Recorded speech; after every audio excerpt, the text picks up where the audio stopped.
ఓం శ్రీ మహాగణాధిపతయే నమః శ్రీ మహాసరస్వత్యే నమః శ్రీ గురుభ్యో నమః హరి ఓం సదాశివసమారంభాం శంకరాచార్యమధ్యమాం అస్మదాచార్యపర్యంతాం వందే గురుపరంపరాం.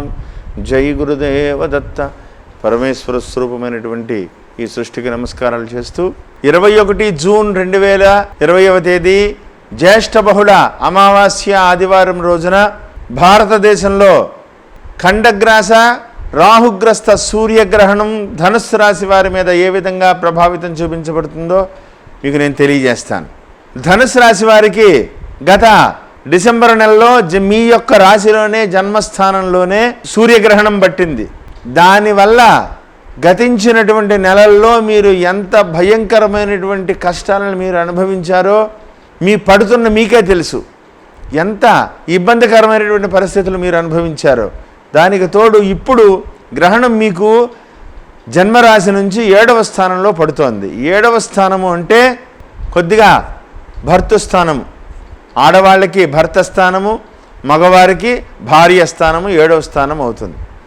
కొంత ఈ 7వ స్థానంలో ఈ గ్రహణం పట్టడం భార్యాభర్తలు, భార్యకైతే భర్తకి మంచిది కాదు, భర్తకైతే భార్యకి మంచిది కాదు. కాబట్టి ఈ యొక్క పరిస్థితిని మీరు దాటాలి అంటే అందున గతంలో షష్ఠగ్రహ కూటమితో వచ్చినటువంటి సూర్యగ్రహణం ఇప్పుడు కొంత అదృష్టం ఏంటంటే చతుర్గ్రహ కూటమితోటే వస్తుంది. అప్పుడు జన్మంలో పట్టడం మీ మీద చూపించింది, ఇప్పుడు మీ భార్యాభర్తల మీద చూపించేటువంటి ప్రభావం కనబడుతుంది. కాబట్టి ఈ స్థితిని దాటాలి.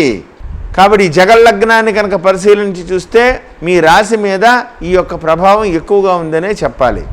ఈ స్థితి దాటాలి అంటే గ్రహణ సమయంలో ఏమాత్రం మీరు అశ్రద్ధ చేయకుండా శుభ్రంగా తలస్నానం చేసి పట్టు స్నానం చేసి గ్రహణ సమయాన్ని ఇప్పుడు భారతదేశం అంతా కూడా ఆవహించి ఉన్నటువంటి భయంకరమైనటువంటి కరోనా ప్రభావం పారిపోవాలి. ఈ స్థితిగతులు అన్నీ కూడా భయంకరమైనటువంటి ఇబ్బందులన్నీ కూడా తొలగిపోవాలి. అందున మీకు భాగ్యస్థానానికి అధిపతి అయినటువంటి సూర్యుడికి ఇప్పుడు గ్రహణం పడుతోంది. కాబట్టి ఈ యొక్క స్థితిని దూరంగా తరివేయాలి అంటే మీ యొక్క చేతిలో ఈ యొక్క ప్రభావం మీరు చేతిలోకి తీసుకోవాలి. ఈ కష్టాన్ని మీరు తీసుకుని చక్కగా గ్రహణ సమయంలో నేను రక్షింపబడాలి, నా కుటుంబం రక్షింపబడాలి, ఈ భారతదేశం రక్షింపబడాలి, ఈ దేశాన్ని ఆవహించి ఉన్నటువంటి ఈ కరోనా అనేటువంటి క్రిమి నాశనం అయిపోవాలి అని చెప్పేటువంటి మంచి సంకల్పంతో మీరు ఎన్నిసార్లు సంకల్పించి ఎన్నిసార్లు చదవగలిగితే అన్నిసార్లు ఆదిత్య హృదయాన్ని పారాయణ చేయండి, సూర్య కవచాన్ని చదువుకోండి, సూర్య సహస్రనామ స్తోత్రాన్ని చదవండి. మీ రాశికి అధిపతి అయినటువంటి గురుడి యొక్క అనుగ్రహం పొందడం కోసం శివ సహస్రనామ స్తోత్రాన్ని పారాయణ చేయండి. అదేవిధంగా విష్ణు సహస్రనామ స్తోత్రాన్ని పారాయణ చేయండి. నేను రక్షింపబడాలి, నా కుటుంబం రక్షింపబడాలి, నా దేశం రక్షింపబడాలి, అందరూ కూడా ఆయురారోగ్యాలతో ఉండాలనేటువంటి మంచి సంకల్పంతో చక్కగా ఈ సూర్య భగవానుడికి ప్రీతికరమైనటువంటి ఆదిత్య హృదయాన్ని మీరు ఎక్కువసార్లు పారాయణ చేయండి. నా ఆరోగ్యం బాగోవాలి, నా పిల్లల ఆరోగ్యం బాగోవాలి, నా భార్య ఆరోగ్యం బాగోవాలి అనేటువంటి మంచి సంకల్పంతో, దృఢ సంకల్పంతో మీరు ఈ యొక్క యజ్ఞ దీక్షలో పాల్గొని చక్కగా కూర్చుని మీరు చేయగలిగినటువంటి సేవ.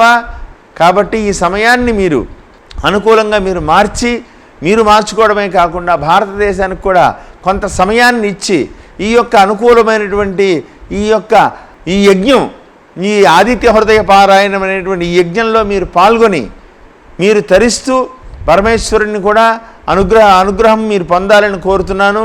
అదే కాకుండా ఈ యొక్క గ్రహణ ప్రభావం మీ మీద ఏ విధంగా ఏ దుష్ట పరిణామాలు కూడా చూపించకుండా ఉండాలంటే గ్రహణానంతరము శుభ్రంగా తలస్నానం చేసి అప్పుడే వండినటువంటి పదార్థాన్ని తినండి.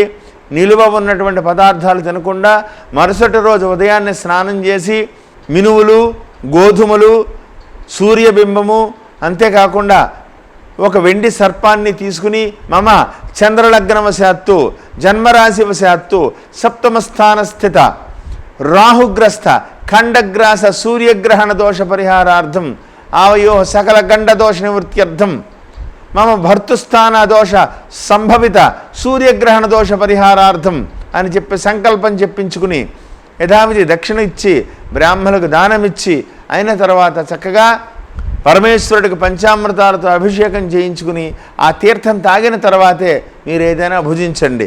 అంతే తప్ప సూర్యగ్రహణం యొక్క ప్రభావాన్ని మీరు వ్యతిరేకమైనటువంటి దిశగా మీరు పొందొద్దు.